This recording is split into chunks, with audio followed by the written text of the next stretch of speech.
Ipinahayag ni Philippine National Police Chief, Police General Nicolas Torre III, ang kanyang taus-pusong pasasalamat at pagmamalaki sa mga tagumpay at reforma ng pambansang pulisya sa kanyang talumpati sa pagdiriwang ng ika-124 na Police Service Anniversary na may temang pulisya, bantayog ng bayang matatag.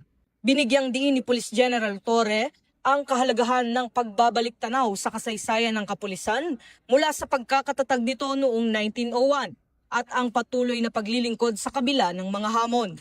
Aniya, mula August 2024 hanggang June 2025 ay bumaba ng 7.75% ang insidente ng krimen, patunay sa bisa ng pinaigting na anti-criminality operations. Sa kampanya laban sa illegal na droga, nakapagsagawa ang PNP ng 153,609 operation mula July 2022 hanggang August 10, 2025 na nagresulta sa pagkakaaresto ng 190,568 na katao at pagkakakumpiska ng droga na tinatayang nagkakahalaga ng 54.6 bilyon, isang 258% pagtaas kumpara sa datos mula 2016 to 2019. Na isinasagawa ng walang patayan.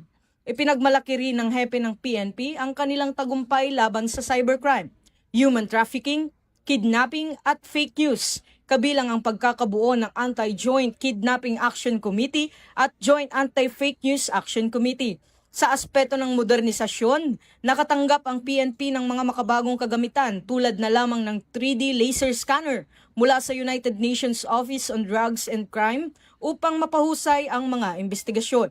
Bahagi rin ng talumpati ang pagpapahalaga sa mga tauhan ng PNP sa pamamagitan ng pagsasanay, wellness programs at internal reforms. Sa nakaraang taon, 3,413 personnel ang sinanksyon bilang bahagi ng mahigpit na pagpapatupad ng disiplina. Pinalakas din ang koneksyon sa komunidad sa pamamagitan ng Revitalized Police sa Barangay Program na aktibo sa 1,355 geographically isolated at disadvantaged areas. Bilang tugon sa direktiba ng Pangulo para sa mas mabilis at epektibong serbisyo, inilunsad ni Police General Torre ang 5-minute response policy na nagbibigay diin sa bilis, visibility at epekto sa komunidad. Mula June 2 hanggang August 10, 2025, halos 94% ng 911 calls na nangangailangan ng police assistance ay natugunan sa loob ng 5 minuto.